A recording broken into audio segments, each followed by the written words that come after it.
亲爱的朋友们，欢迎来到微光夜读。中了2个亿，我辞去工作回了老家，到车站打电话让我爸来接我。他问我怎么回来了，我开玩笑说被裁了，失业回家啃老。大暴雨，我等到了傍晚，也没等到他来接我。我冒雨自己赶回家，刚到门口就听到嫂子抱怨：“就那么急啊？下着大雨还去过户，看把我淋的。”妈妈说：“还不是为了你们好，香香失业了，难不成你们愿意把房子还给他？”大嫂冷哼了一声：“他回来让他出去租房子啊，我可不习惯和小姑子住一起。”接下来开始我们本期故事，记得点击订阅并开启小铃铛。我站在门口，不知道是因为全身湿透了冷的，还是心寒，全身止不住的颤抖，水珠从脸颊滚落，落入唇边。我抿了抿唇，是咸的。今天这雨是咸的。站了很久，我还是抬手敲了门。这家里妈妈重男轻女，爸爸沉默寡言，哥哥向来疼爱我，他应该不会和他们一样把我赶出家门的吧？来开门的是妈妈，她脸上堆着不太自然的笑容。香香回来了，我嗯了一声，进门换鞋，就听她在旁边解释道：“这雨大的，你爸爸一直没法出门，还想着等会儿雨小点了再去车站接你。你是怎么回来的？打车吗？”滴滴排到了，我换完鞋，看着旁边有3、4双湿漉漉的，装作毫不知情地问他：“你们出去了？”妈妈瞧见了地上的鞋，眉头一皱，却还是找了理由：“下雨前我们在你嫂子娘家，刚回来就都弄湿了。”我淡淡的哦了一声，拉着行李箱朝我的房间走去。屋门打开，里面堆着杂物。我站在门口望向妈妈：“妈，这怎么回事？”我妈扯了扯嘴角，一脸难为情：“这不是家里东西太多了，你又不常回来住，所以就想着先用来堆东西了。我之前的东西呢？”我妈连忙拉开阳台的门，冲我说道：“都在这儿呢，你嫂子都给你收起来的。”我看着阳台上那几袋子东西，装得乱七八糟。你的意思还是谁的意思？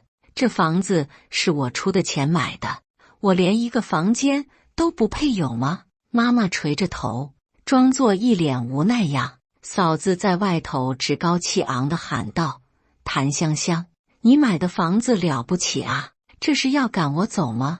你们都是一家人，就我一个是外人。”我懒得跟他吵，直接推开了书房门。我哥在里面坐着打游戏。哥，我的房间你们拿来堆杂物了，我住哪儿？我哥摘下耳机，看着我说道：“等我几分钟，马上结束。”我就站在那儿看着他打完了那局游戏，起身走了过来：“别生气，别生气，都是老妈和你嫂子，总说家里东西多没地儿放，就堆你房间去了。这样，我和你嫂子出去住几天酒店，你住我们房间。”哥哥说着，又问我：“你这次回来多久？”要我说，上海那么远，你就别回去了，回家来在家边工作，一家人也好互相照看。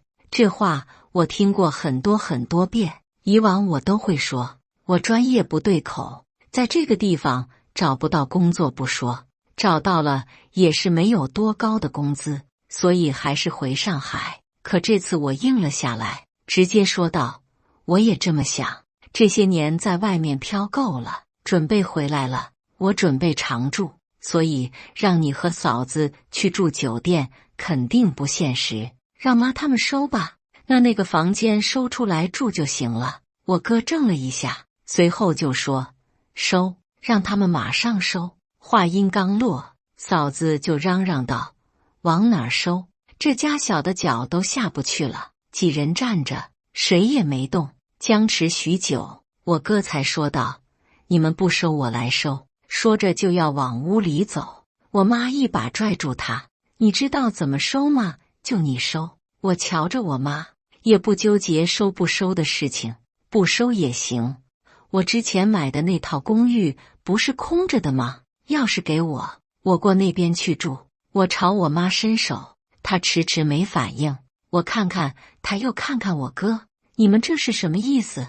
我哥难为情地说道：香香，别生气，那套公寓现在是你嫂子的弟弟在住着，你过去不方便。哦，那不是还有一套江阳花园那套，钥匙给我。几人也不为所动。沉默了很久没说话的我爸，这时也悠悠开口了：香香，你这是回来要房子来了，还是说朝大家显摆这几套房都是你买的？我差点气笑了。爸，在你心里，我就是这样的一个人是吗？我在这里问了这么多句，我住哪儿，你一声不吭，我自己安排，你吭声了，还说我显摆。我还没见谁显摆自己买了3套房，无处可住的。几人的脸色都不好看，但谁都不说话。我知道，他们就是想把失业的我赶走。我也不屑于和他们挤在这个房里，但既然他们不仁，那也别怪我不义。既然这么想赶走我，那就彻底一点，都不说话是什么意思？赶我走是吗？父母大哥都闭嘴。嫂子厌恶地看了我一眼，没见谁家小姑子30多岁了，不嫁人还住哥嫂家里的，偶尔住就算了，失业了你准备一直住这里，你自己心里不该有点数吗？我轻笑一声，语气不爽，轮不到你说话。我问我爸妈和我哥哥，嫂子被凶，哥哥当场黑了脸，回头看着我，语气也很不爽。谭香香，我可以惯着你，他没有义务惯着你，麻烦你对他说话客气点。我瞧着他笑道：我对他没意见，还不是因为你不说话。谭凯，3套房我买的，1套你做婚房用，1套你小舅子住，你一个既得利益者，在这儿装什么？有本事3套房都还我啊！带着你媳妇和老爹老娘出去住。我说完，谭凯的脸色差到了极点，他还没说话，我爸就从沙发上站了起来，厉声呵斥我：谭香香，你放肆！我不理会他的大声呵斥，冷静地说道：我再问你们一遍，是不是3套房子都没我的住处？是。这话是我妈回的。我点点头，望向他们，这么说，你们要和我断绝关系，对吧？他们沉默着，我沉声说道：行啊，既然如此，那咱们今日就断绝关系。从今往后，我谭香香无父无母无亲人。我拉着行李箱出了家门，订了个酒店先住进去，打电话给律师朋友咨询，3套房我全款，写了别人的名字，是否能要回来。他问我有没有赠与协议，包括口头协议。我说有一套，我说过是孝敬父母的，给他们养老住，其他没有。律师说，那这套可能不好彻底要回来。我问是不是把名字改成我的都不行。律师说产权要回来是没问题的。我直接把家里的事情告诉了他，并聘请他做我的律师。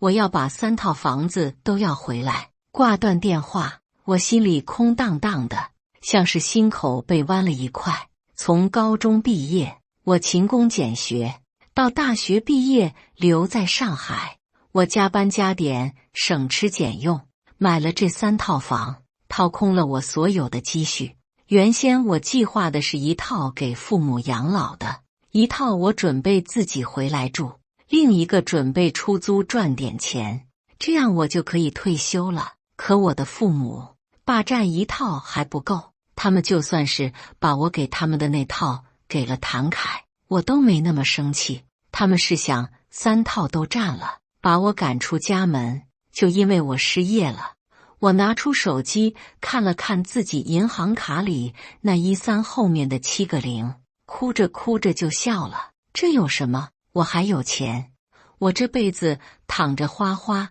到死都花不完。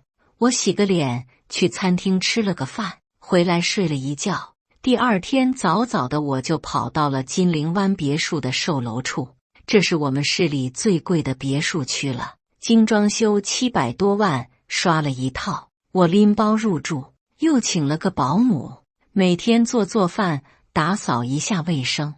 就这样平静地过了半个月，我接到了我妈的电话，刚接通就听到了她咆哮的声音：“谭香香，你疯了是不是？竟然告我们！”我轻笑了一声：“刘女士，你是谁？”我告的是谭凯，霸占了我买的3套房子，那可是我全款买的。谭香香，你翅膀硬了，闹点矛盾你竟然还想上法庭？好啊，我也去告你这不孝女！你真以为你几句断绝关系就能断了？你哥说了，现在法律上没有这么一说，你只要没死，都得给我们养老。好啊，那你就去告啊！只要你告法院判多少，我给多少。我听说1个月给个几百块就行的，我不是给不起。对了，听说还可以给物资，我到时候买500块的卫生巾给你，法律也是认可的。你去告。我妈被我气得半死，在电话里破口大骂：“你个贱丫头，你给我等着！你哥回来看到律师函，不打死你！你让谭凯来，我等着。”挂掉电话，隔壁邻居端着水果上门，是个比我年纪稍大一点点的姑娘，看着有点眼熟。“你好，我是隔壁邻居，叫顾莹。”我恍然反应过来，她是我们市的电视台主持人。“你好，你好，我是谭香香，快进来。”她摆了摆手：“不了，我就是过来和你打声招呼。我们同学聚会在我家，一会儿怕吵到你，请多见谅。”我笑了笑：“没事的。”她看了看我，笑道：“哎，你年龄和我们也差不多，要不过来一起玩？”我一开始以为这里住了年纪大的长辈，我想拒绝，奈何他热情又自来熟，拉着我就走。家里有保姆在，我也没管啥。我说去换鞋，他也说没事。就这样穿着拖鞋去了他家。进去时，他家屋里已经坐了好些个人了。他介绍了一句：“我是他邻居。”大家都是成年人，很快就聊了起来。一起烧烤，我是没想到，这顾莹竟然是我大嫂的同学，她和谭凯一起来的。进来瞧见我就直接冲了过来：“谭香香，你是怎么找到这里来的？”我微笑着看她张牙舞爪的模样。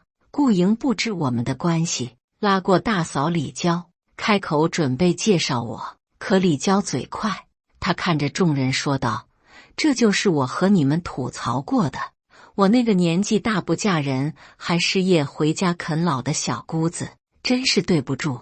没想到她竟然跟踪我们。”在场的人都知道我是顾莹亲自拉过来的邻居，既然是邻居，那就是住在这个别墅区里，这俨然和李娇口中的我不相符。大家都面面相觑。顾莹看向我，询问道：“你们认识？”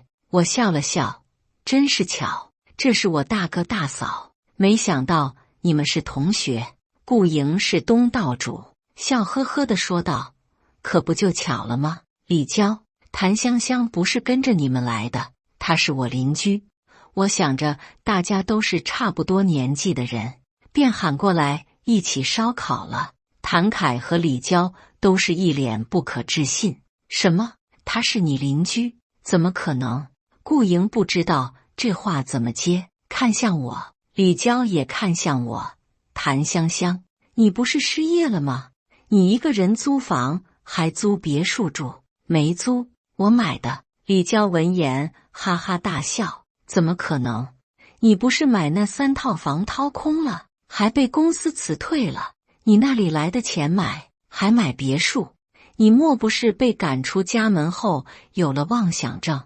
我是辛辛苦苦上班10来年，买了3套房，你们也知道我掏空了，所以就肆无忌惮地霸占3套房。听到我辞职回家了，就迫不及地把我赶出家门。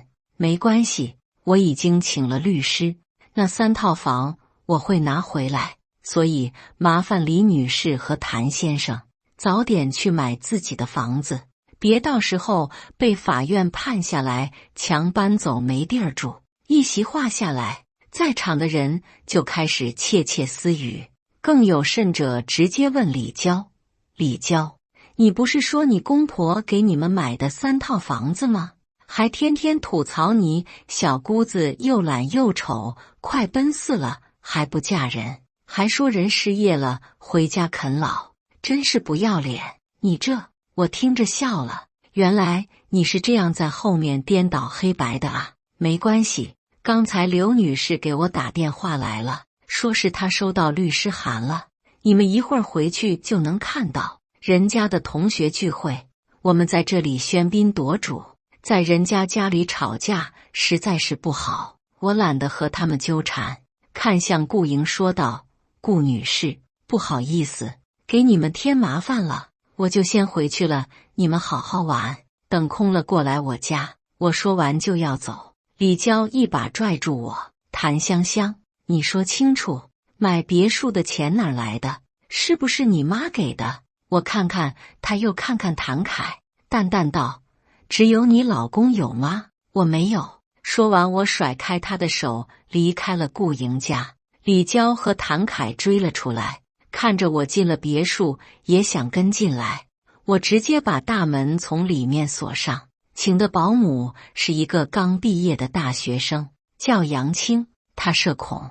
瞧着这对夫妻，他比我还害怕。我笑了笑：“不怕，把你身份证号、微信发我，我准备出去旅游几天，你一起。”杨青愣了一下神：“我刚工作，没钱旅游。”我笑了笑：“我带你出去，自然我出，吃喝住行跟我一起。那咱们去哪里？”我想了想，上班这么久，我从不敢奢望自己能有闲钱、有时间去旅游，一时间竟也回答不上来去哪里。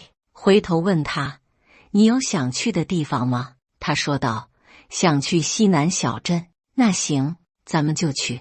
迅速订了第2天的机票。他给家人打了电话，说了出去旅游的事情。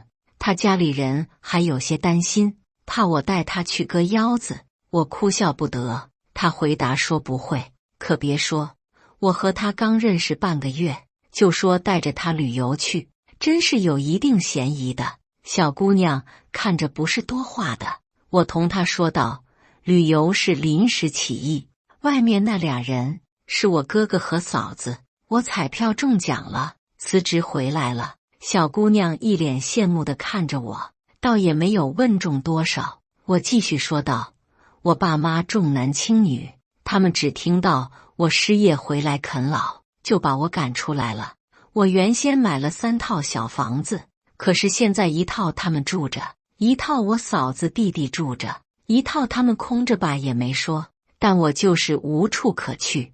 本来辞职回来，我是想着我有钱了，可以带着他们过好日子了，可以一家人开开心心的躺平了。可谁知道，只有我把他们当家人，他们把我当马喽。我说完之后，杨青也不太会安慰人，只是淡淡说道：“虽说是家人，但亲情不被珍惜，也没必要坚持，不过是给别人欺负自己的理由。”我笑了笑：“你说的对，所以别担心，我不是会割腰子的坏人。”杨青被我逗笑。李娇他们扒了一会儿就回去顾营那边继续参加同学聚会，换我的话就没脸回去了。一直到傍晚，他们聚会才结束。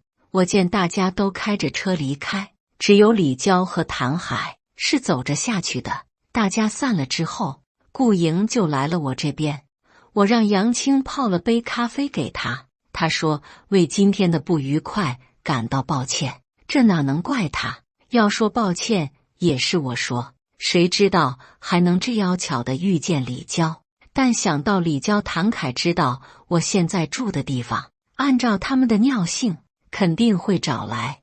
我提前和顾营打了声招呼，我家人应该会上门骚扰我，我会在物业里面发他们的照片，不让放进来。但我大嫂可能会报你的名字找你。顾莹沉默了片刻，说道：“谭小姐放心，他们不在我的受访名单里面。多谢。”当天晚上，应该是谭凯他们回家说了，我妈的电话又进来了，开口就问：“谭香香，你哥哥说你买别墅了，你什么时候瞒着我们买的？哪里来的钱？与你们有何关系？”说着，我就挂完电话拉黑。刚拉黑完，一个谭凯的微信就进来了：“谭香香，你真是越来越没教养了，竟然拉黑爸妈。”我回复他：“你有教养在家啃老，还霸占我买的房子，还我房子，废物男！”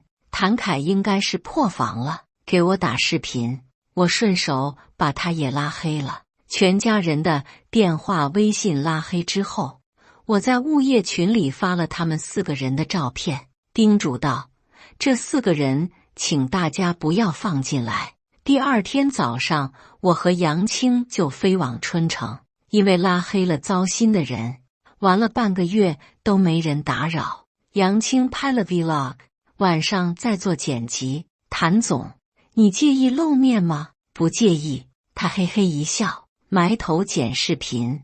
我沉沉的睡了一觉起来，他视频爆了，我们双双上了热搜。下面的评论清一色的：景浩神仙老板，景浩这就辞职去做保姆，景浩小姐姐，你问问你老板还需不需要厨师？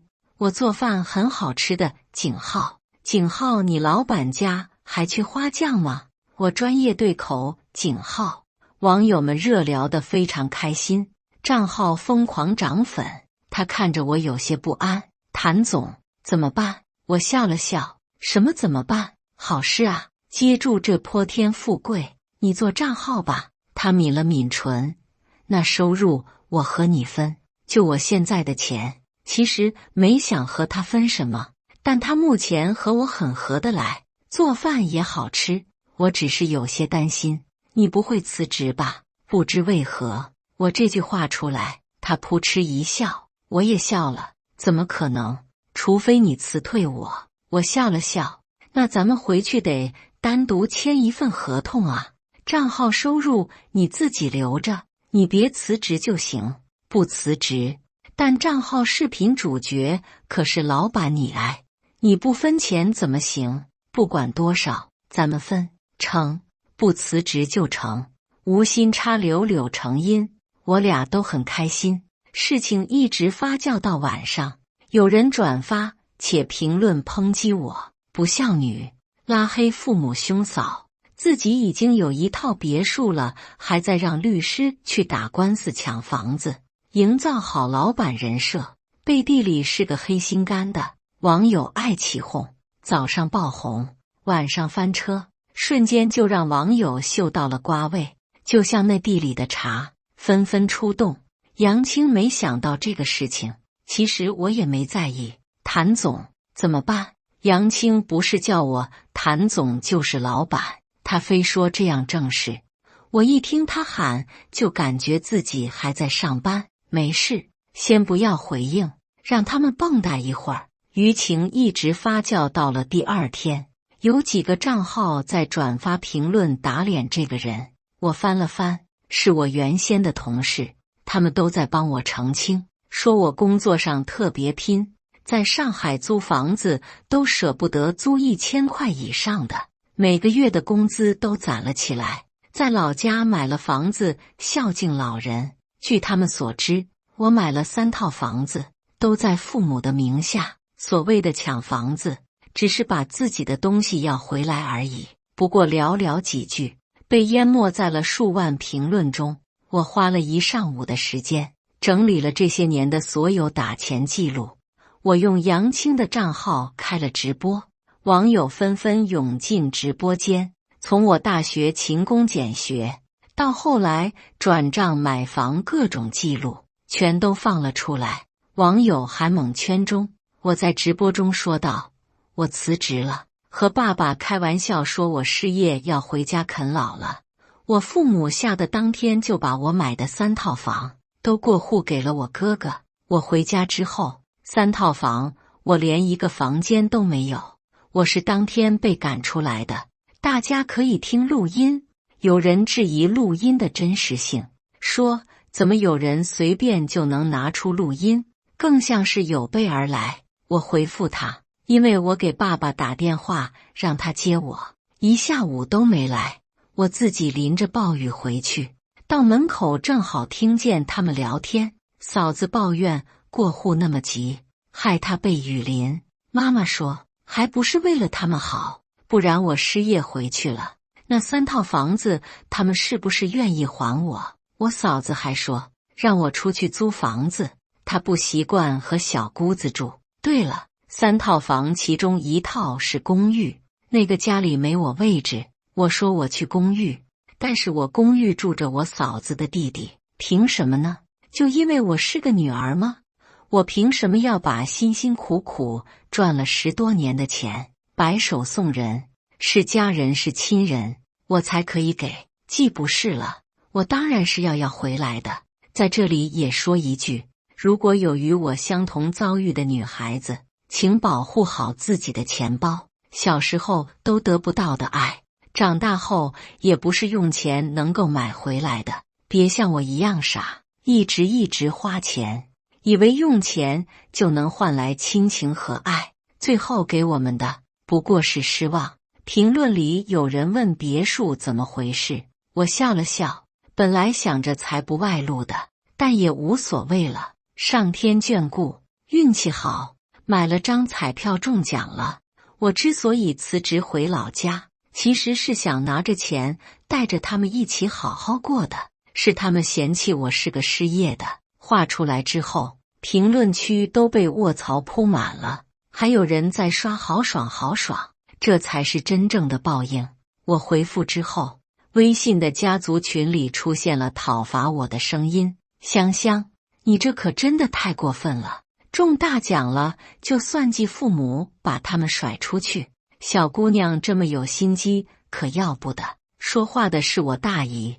我在群里说道，大姨没心机，早些年借走的10万块麻烦早点还我。你好心，那你买3套房给舅舅啊？怎么不见你买？3套房子我买的，我连一个房间都不能有，当我什么？谭凯在群里质问我，怎么就是一个房间都不能有了？我甩手就把录音丢群里。诸位，按说我和他们断绝关系，和你们也就不是什么亲戚了，这群我就不待了。另外，欠我钱的几家麻烦在1个月内凑好钱还我，不然我依旧会找律师起诉。从我这里拿出去的1毛我都会收回来。谁家想替他们4个人打抱不平，那就麻烦你先把他们接去你们家，把我的房子腾出来还我，我就撤诉。一顿输出之后，我退了群。我和杨青还在旅游，我们又去了一趟海南，不知是谁支招，我妈还真去法院起诉我赡养他们了。但是很可笑，她还没到需要赡养费的年龄，被法院驳回。倒是我起诉他们要回房子的判决下来了，3套房子都要求还给我，1个月内完成过户。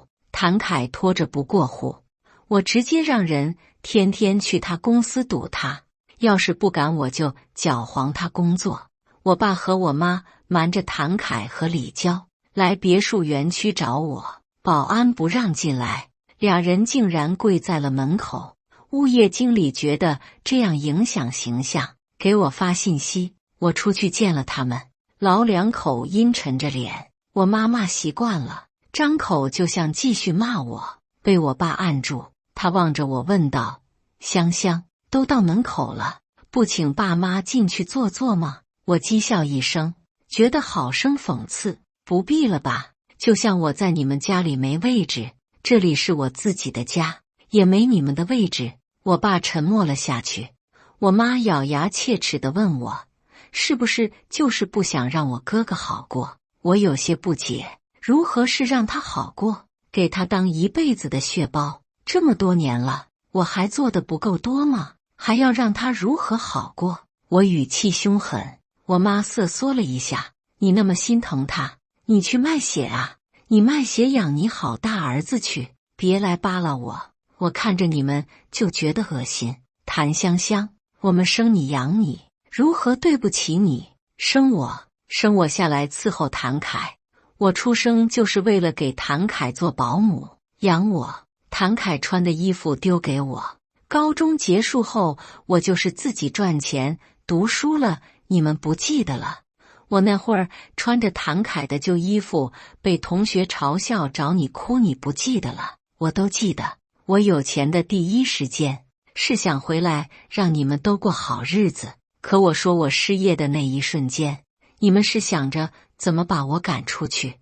你们也配说生我养我？让谭凯赶紧过户，不过户我搞黄他工作。李娇也是，我一个都不会放过。我聘了几个花臂大哥，每天陪着谭凯上下班，他们只等我一声令下，就让谭凯被开除。过了半个月后，谭凯撑不住了，被领导谈话，不得不喊我去过户。我没出面，让律师代劳，3套房子都换成了我的名字。过户后我才知道，学区房住着的是嫂子父母，公寓住着的是嫂子弟弟。我的亲生父母就是连儿媳妇都不如，也是儿媳妇是他们儿子的心尖尖，我是什么？是他们的奴才罢了。我丝毫没客气，派人强迫他们搬了家。谭凯小舅子和岳父岳母被赶出来之后，李娇和谭凯大吵了一架，闹着要离婚。